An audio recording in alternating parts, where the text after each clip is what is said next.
قرآن کریم کے نزول کے وقت جس کو جو چیز میسر ہوتی تھی، چمڑا، کپڑا، کھجور کی چالی، جس پر ان کے ہاں رواج تھا لکھنے کا، اور اس لکھت کو وہ محفوظ رکھتے تھے اور سمجھتے تھے۔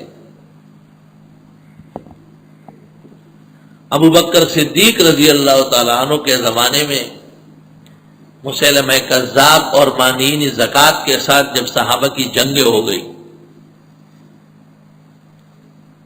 تو حفاظ اصحاب زیادہ شہید ہوئے، تو حضرت عمر رضی اللہ عنہ نے حضرت ابو بکر کو کہا کہ قرآن شریف لکھ لینا چاہیے، اگر اس طرح لڑائی گرم رہی اور حفاظ مرتے رہے کہیں قرآن کریم کا حفظ مشتبہ نہ ہو جائے۔ ابو بکر صدیق نے پہلے تو کہا کیفا اصنع امرا لم يفعله رسول اللہ صلی اللہ علیہ وسلم، ایسا کیسے کروں جو پہلے سے نہیں ہوا ہے، لیکن عمر نے کہا بل ہوا خیر، بل ہوا خیر، اچھا کہا، دین کا کہا۔ حتی شرح اللہ صدر ابی بکر کما شرح صدر عمر، سینہ کھل گیا ان کا، اور دونوں متفق ہوئے لکھنا چاہیے۔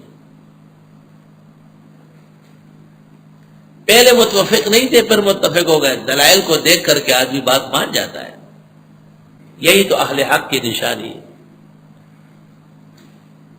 اور بعض چیزوں کی قبولیت میں دیر لگتی ہے لیکن پھر مضبوط بہت ہوتی ہے۔ زید بن ثابت کو بلایا اور ان کو کہا قد کنت تکتب الوحی لرسول اللہ صلی اللہ علیہ وسلم، آپ حضرت کے زمانے میں بھی تو وہی لکھتے تھے، اب آپ ہی ڈھونڈے اور قرآن کریم کا ایک مجموعہ تیار کر لے، اور جن لوگوں کو آپ جانتے ہیں کہ ان سے پیغمبر نے لکھوایا ہے ان سب کو اپنے ساتھ بٹھا لیں، 6 سے لے کے 13 آدمی۔ زید بن ثابت نے بھی یہ بات کہی، کیسے ایسا کام کرتے ہو جو حضرت نے نہیں کیا؟ ابو بکر عمر نے بتایا کہ بل ہوا خیر، اس کا سینہ بھی کھل گیا۔ لیکن زید کہتے ہیں کہ واللہ لو کلفونی بنقل جبل من الجبال کان اہون علی منہ، اگر اس لکھنے کے بجائے مجھے پہاڑ اٹھانے کا کہہ دیتے یہ آسان تھا، لیکن قرآن کا جمع کرنا اور اس طرح لکھنا بہت ذمہ داری کی بات تھی۔ بہرحال حضرت ابوبکر نے ان کو یہ بھی کہا انت رجل شاب لا نتہمک، آپ جوان آدمی ہیں، ہم ہر طرح مطمئن ہیں آپ سے۔ کہتے ہیں کہ سورۃ توبہ کی آخری آیت قد جاءکم رسول من انفسکم عزیز علیہ ما عنتم حریص علیکم بالمؤمنین رؤوف الرحیم، یہ لکھی ہوئی نبی کے زمانے کے اندر کسی نے لکھا ہو وہ پرزہ چاہیے، یاد تو سب کو تھی، مکتوب فی عہد النبی بامر النبی، وہ پرچہ چاہیے۔ ڈھونڈ رہے تھے یہاں تک کہ حضرت خزیمہ رضی اللہ عنہ کیا مل گئے۔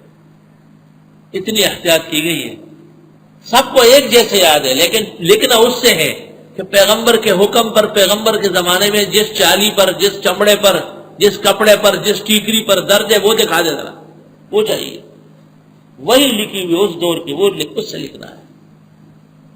اس لیے تو ڈھونڈ رہے تھے کہ سب کو معلوم تھی۔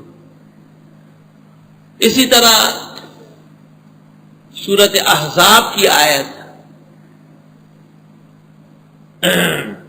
وَمِنْهُمْ مَنْ قَضَىٰ نَحْبَهُ وَمِنْهُمْ مَنْ يَنْتَظِرُ،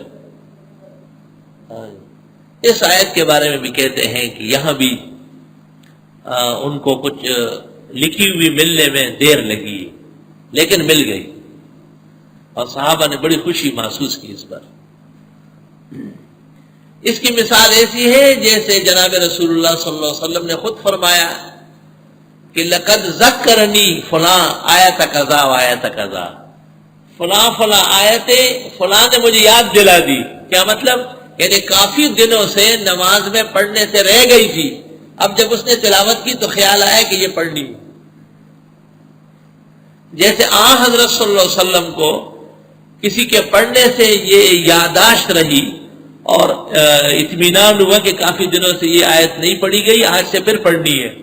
اس طرح حضرات صحابہ کے ہاں پیغمبر کے زمانے میں نازل ہونے والا قرآن مکمل یاد تھا، اور اس میں کوئی شک اور ادنا تردد اور کھٹکے کی گنجائش نہیں تھی۔ البتہ پیغمبر کے حکم پر پیغمبر کے زمانے میں لکھا ہوا مکتوب وہ چاہیے، اس سے لکھنا ہے۔ شاید قیامت تک کوئی اتنی بڑی احتیاط نہیں کر سکے گا جو صحابہ نے فرمایا رضی اللہ عنہ وارضا۔ قرآن مجید کا نسخہ تیار ہو گیا، اور ابوبکر صدیق خلیفہ عادل، خلیفہ اول، خلیفہ صدق و صفا، آیت من آیات اللہ ان کے یہاں رکھا گیا۔ پھر جب حضرت عثمان رضی اللہ تعالیٰ عنہ کا دور آیا اور آرمینیا اور آذربائیجان میں اسلامی افواج داخل ہو گئی اور فارس کے تیر اندازوں سے گمسان کی لڑائی ہو گئی، اور پھر بہت سارے حضرات شہید ہو گئے، تو حضرت عثمان سے کہا گیا کہ ادرک هذه الامہ قبل ان تختلف فی الکتاب، اس امت کا انتظام کرنا چاہیے، قرآن میں اختلاف نہ ہو جائے۔ اور حضرت عثمان رضی اللہ عنہ نے ام المومنین حفصہ رضی اللہ عنہ، فاروق اعظم کی صاحبزادی، ان کے گھر سے منگوایا اور اس سے 7 نسخے تیار کروائے اور مختلف ممالک اور بلدان کے اندر وہ بھیجے کہ اگر کسی کے پاس کوئی آیت یا سورت اس کے علاوہ ہو تو اس کو ٹھیک کر دے۔ اور یہی وجہ ہے کہ 4 دانگ عالم میں قرآن مجید ایک ہے، یہاں تک کہ کفرا اور فجرا اور ملاحدہ کے ہاں بھی یہی قرآن پایا جاتا ہے، کوئی اور چیز نہیں۔ صحابہ کا بہت بڑا احسان ہے۔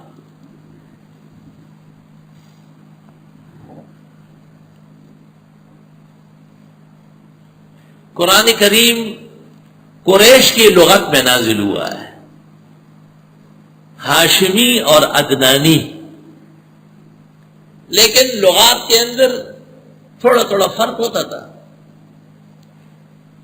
اور کہتے ہیں ہر 3-4 میل پر زبانوں میں فرق آتا ہے۔ گلشن اقبال کی اردو اور ہے، لانڈی کورنگی والوں کی اور ہے،